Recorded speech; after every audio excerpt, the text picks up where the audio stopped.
Ja, hallo Leute, willkommen wieder zurück zu einem neuen Video von mir. Und wie ihr seht, geht es heute um eine G-Klasse. Und von Mercedes, und nicht irgendeine, sondern das ist die neue G-Klasse. Als Modellauto in 1:18 von der Firma Mini-Champs. Ganz frisch, neu, ihr seht noch, die Folie ist drumherum. Den Wagen werde ich jetzt auspacken. Vorher zeige ich euch natürlich nochmal die Verpackung. Ihr seht, schwarzer Karton, die Folie habe ich gerade abgemacht. Man sieht das Display mit dem Wagen bis zur Hälfte. G-Klasse. Auf der Seite ist nichts, außer das Mercedes-Logo. Hier ist gar nichts, hier auch nicht. Und auf der Rückseite sehen wir die B-Nummer. Und die Farbe ist in Smaragdgrün. Und ich hole den Wagen jetzt mal für euch raus. Bis gleich. So, hier seht ihr die Styropor-Verpackung. Und ich hebe mal die Verpackung hier ab. Und ihr seht, hier ist wieder der obligatorische Schraubenzieher dabei. Und den werden wir jetzt gleich brauchen, weil ich tue das Modell natürlich gleich abschrauben. Ja Leute, hier ist die G-Klasse ausgepackt und das ist die neue G-Klasse. Das Modell ist relativ frisch auf den Markt gekommen und ich bin sehr froh, eins bekommen zu haben. Ich habe zuerst überlegt, ob ich es kaufen soll. Habe ich es dann doch dazu entschieden, weil ich habe schon den Vorgänger davon. Der wird übrigens auch bald folgen. Und wenn er fertig ist, werde ich den Link auch in die Beschreibung hier reinmachen. Und zwar, es ist die G-Klasse, wie gesagt, in der Farbe Smaragdgrün. Die genaue interne Nummer seht ihr in der Einblendung. Und wie wir sehen können, ist es ein V8. Ja. Und am besten wir fangen einfach von vorne an. Ich finde den Wagen ja, wirklich sehr gut. Ich war zuerst anfangs skeptisch, weil sie ja die G-Klasse sagten, dass sie verändert wird. Und ich habe gedacht, ja gut, wie wollen sie die verändern? Ich meine, weil das ist ja ein ikonisches Fahrzeug, eine ikonische Figur, die er hat. Und darf man nicht einfach so verändern. Das ist genauso wie bei Porsche 911. Ne? Never change a running system, wie man so schön sagt. Und naja, sie haben kleine Nuancen, haben sie doch verändert. Wie zum Beispiel hier in den runden Lichtern haben sie im Prinzip diese Seitenteile etwas abgerundet. Genauso wie hier vorne das Dach und hinten ebenfalls. Und die Schnauze ist auch etwas hier abgerundet worden. Hier vorne sieht es dennoch sehr klassisch aus, wie eine G-Klasse. Alles dennoch sehr eckig gehalten. Die Blinker, wohlgemerkt, sind so wie beim ersten G-Klässchen oben verbaut, ja. Und wir schauen mal den Motorraum an. Nehme dazu hier das Tool und öffne ihn. Und ihr könnt schon sehen, Mini-Champs hat hier schöne Streben verbaut. Die sind sehr filigran, das funktioniert auch gut. Und die Motorhaube hält von alleine. Und ihr könnt nur sehen, den Motor natürlich alles abgedeckt. Man hätte es vielleicht noch etwas detaillierter machen können, wobei man hier unten die Aufkleber sehen kann. Na, ich halte das Auto euch nochmal rein. Na, die Aufkleber. Ja, ist jetzt nicht so spektakulär. Können wir dazu machen. So, und jetzt gerade habt ihr schon gesehen, der Wagen hat eine Federung. Also wenn man hier drauf drückt, federt er leicht. Ich kann nach rechts, links. Und hinten hat das ebenfalls. Das ist also natürlich geländetypisch notwendig und schön, dass es auch ein Modell verbaut haben, falls ich denn noch mal ins Gelände mitnehmen möchte. Ne? Ja, kommen wir zur Seite. Hier kann man die klassische Form nach wie vor erkennen. Es ist nur minimal, wie gesagt, abgeändert worden. Hier ist etwas schräger geworden, abgerundet, wie gesagt.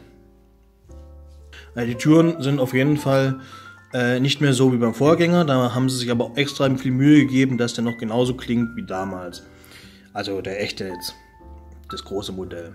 Die Felgen sind meiner Meinung nach sehr passend gewählt. Sie hätten vielleicht noch etwas, sag ich mal, unfiligraner sein können, weil es ja noch ein Geländewagen. Aber gut, manche benutzen ihn ja auch als Lifestyle-Objekt, weil die Kinder müssen ja auch pünktlich in den Kindergarten gebracht werden, über den schottigen Weg der urbanischen Gefilde. Ja, schauen wir mal nach hinten. Das ist das Heck, was man auf der Autobahn oder in der Stadt dann sehen wird, besser gesagt, im Stau. Und ja, es ist sehr schön. G-Klassen-typisch. Man hat hier oben die Bremsleuchte, hier das Reserverad in der Wagenfarbe gehalten. Und hier diese Blinker sieht man übrigens, beziehungsweise Bremsleuchten, die sind nicht etwa aufgemalt, sondern es sind echt eingesetzte Plastikteile. Und wir gucken gleich mal in das Heck herein, denn das finde ich besonders schön gemacht. So, na komm mal. Geh auf, so. Und ihr könnt sehen,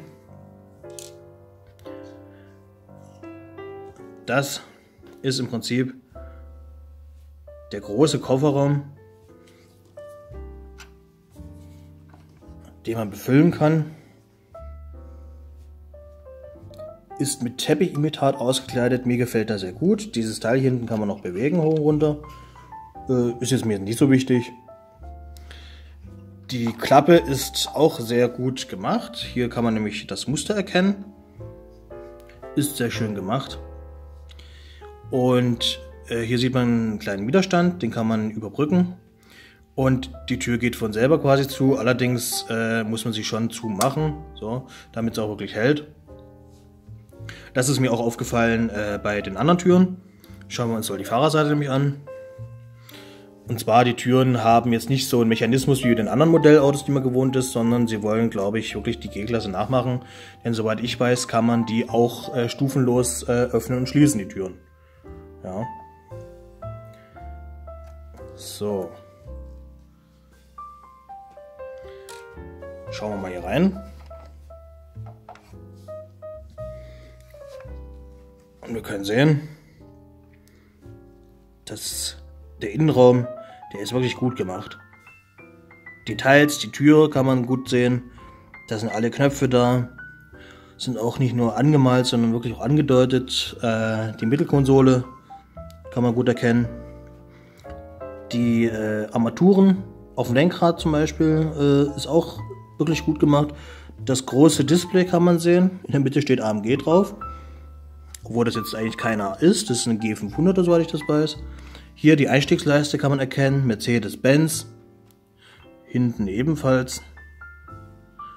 Wenn wir gleich hinten sind.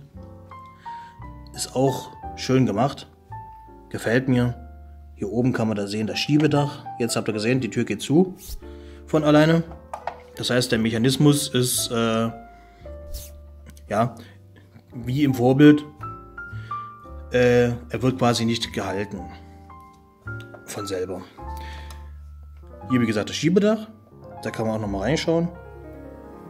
Sieht man die Mittelkonsole. Ja, das war es eigentlich vom Modell. Ich finde, es ist gut gelungen. In der Farbe gefällt es mir ganz besonders gut. Und ihr wisst ja Bescheid, helle Ausstattung gefällt mir einfach ja, unbeschreiblich gut. Und ich habe, wie gesagt, den Vorgänger G-Klasse schon von der Firma AutoArt. Ebenfalls in 1:18. Schwarz, auch mit heller Ausstattung. Freut euch auf dieses Video. Wenn ihr das sehen wollt, abonniert gerne den Kanal. Teilt mein Video. Kommentiert bitte, schreibt mir einfach mal, wie findet ihr das Modell? Wollt ihr das auch haben? Oder sagt ihr, G-Klasse ist nicht mehr so, wie sie war? Würde mich mal interessieren. Schreibt es gerne in die Kommentare. Wir sehen uns nächstes Mal wieder. Ich bedanke mich fürs freundliche Zusehen. Macht's gut. Bis dann. Ciao.